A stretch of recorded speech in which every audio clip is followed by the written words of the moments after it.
Jacob Landis is an inspiration to all of us for his innovation in creating Jacob's Ride and his spirit in undertaking this remarkable journey across the country, for his dedication in raising awareness of the benefits of cochlear implants, and his efforts to change the public perception of people who are deaf and hard of hearing.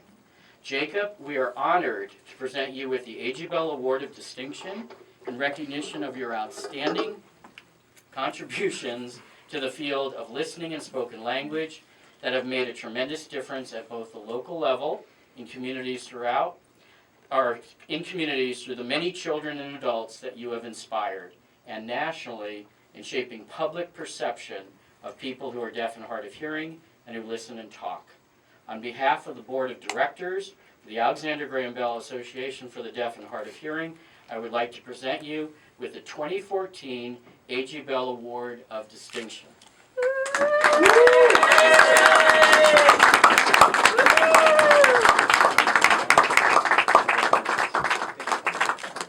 Thank you all so much for this honor, and thank you for being here tonight to be with me on this very special occasion.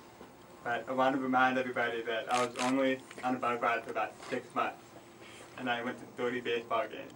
That little bike ride pales in comparison to what the Alexander Graham Bell Association has been doing for 105 years. My hearing loss journey began at a young age. I slowly lost my hearing between the ages of 2 and 10. During that time, my parents, in a desperate and confusing time, actually came to this very building, to the Alexander Graham Bell Association, and asked for help. But in 1999, when I was 10 years old, I received a cochlear implant at Johns Hopkins University in Baltimore. And since then, even though there are still many challenges, I've been able to participate fully in the audible world. What brings me here today is I love baseball and I love to ride a bike. And last summer, I was able to chase both of these passions by riding my bicycle to all 30 Major League Baseball stadiums. We raised a lot of money and a lot of awareness through implants. We raised $150,000, and we also had over 100 interviews in just about every major market in this country that raised a lot of awareness. I was one of the first 5,000 individuals to receive a cochlear implant. That was back in 1999, and the industry has just made a big leap in miniaturization and accessibility. In 1999, my implant was about 6 inches tall, and I had a word in my belt. But today, the whole thing resides on top of my head. And after being only one of the first 5,000 people, now there are over 325,000 individuals with an implant. My parents still consider the cochlear implant to be a complete miracle. My father said that it helped bring his boy back. But I believe that the real miracle is that in 1999, my parents were even aware of the implant existing and that it was available for me and that it could help me. Right. Because today, even in 2014, only 2% of the people who could benefit from the implant have one. And even worse, less than 50% of the people who could benefit from one even know that they could. That makes awareness the #1 issue facing the cochlear implant industry. Because if enough time goes by, a pre-lingual child will lose the ability to benefit from it because the language window closes. On my ride, I met hundreds of people with implants, and a very disproportionate number of them were babies and people under the age of 5. So that's a good thing. That's where all the growth in the industry is coming from. And that's also where the ride was the most successful. We had a loudspeaker introduction at many of the ballparks. I appeared on TV, radio, and print interviews. We had hundreds of supporters come to the game. We had a whole section of our white blue t-shirts at some of these games. I really had no idea that this ride would generate so much excitement within the community. It was very rewarding, and it changed my life forever. As far as the biking and the baseball stadiums go, neither of them are as important as what the car accomplished. There was a lot of pressure on me because of the schedule. All the 30 ball games are set in stone because of the strict home and road schedule inherent to the baseball season. I know if I ever ride my bike around the country again, I'm definitely not going to make 30 different, you have to be here on that day type of situation. Because boy, sometimes it rains. Sometimes the wind can slow you down to 7 miles per hour. If you have to ride 80 miles in one day, and you're only going 7 miles per hour, you can do the math and see how long. And some days were really hard. After I crossed my first mountain range, the Appalachian Mountains in upstate New York, that really changed my life because I've never crossed a mountain range before. First time you do that, you'll be a different person.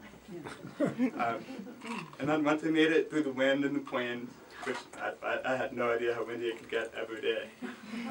After I made it through the wind, the Rocky Mountains, all the rain in the Cascades, the desert in Arizona, and then back over the Rockies, back over the Appalachians, it was pretty easy after that. Florida is as flat as a pancake. So I'm left with sights, smells, sounds, and experiences that only a bicycle can offer. Crossing the country twice on a bicycle going only 14 miles per hour, if that. I saw the landscape change slowly over a day or a week, and sometimes even instantly. Just like I got through a big drop or a big climb, the whole landscape would just change just like that. There are also some surprises on this ride. I was traveling north of the town called Broken Bow, Oklahoma, and all of a sudden, I'm in these things called the Washita Mountains.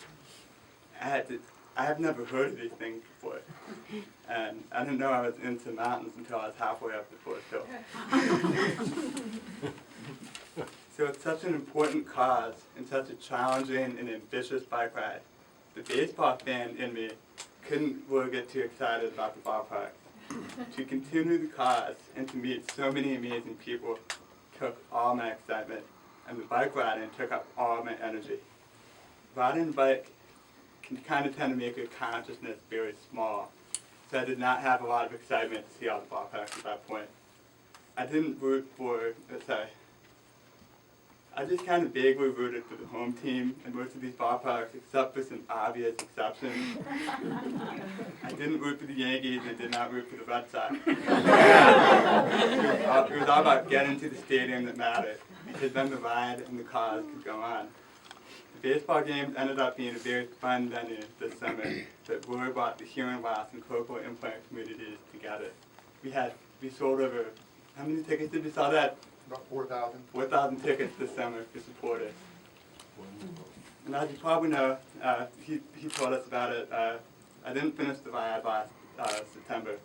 On September 21st, 2 days before I would reach Miami, 3 days before the game, I was hit by a truck just outside Sebring, Florida.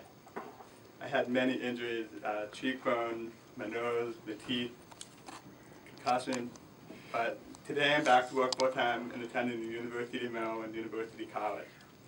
Additionally, I have met with about a dozen civic groups since the end of the ride, and I have 3 events scheduled in the next 7 weeks to continue talking to people. And the big news is that we're going to go back to Florida the last week of May to finish those 180 miles.